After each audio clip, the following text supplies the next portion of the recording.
అరే అలా రగిలిపోతుంది. రక్తహీనతను తగ్గించే రాగిసు రోగ నిరోధక శక్తిని పెంచడంతో పాటు రొంప నుంచి కూడా రిలీఫ్ ఇచ్చేస్తుందండి. ఇంకా బరువు తగ్గాలనుకునే వాళ్ళకి ది బెస్ట్ అండి.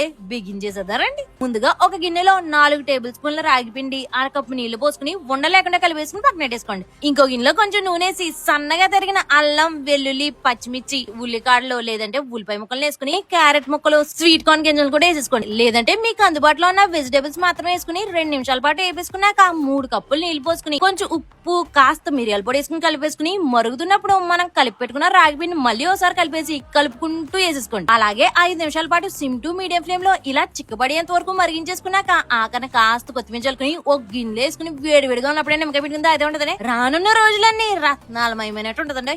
క్లిక్ చేసి ఫాలో చేసండి. మీకు ఇంకేమేమి వంటకాలు కావాలో కామెంట్ సెక్షన్ లో అడిగండి. మరి మన యూట్యూబ్ ఛానల్ కూడా కొంచెం సపోర్ట్ చేసి సబ్స్క్రైబ్ చేసుకుంటారు. వీడియోకి మాటలు రాసింది ధీరైతే ఓ ఐసీజీ వంట చేసి మాత్రం వినదీరండి.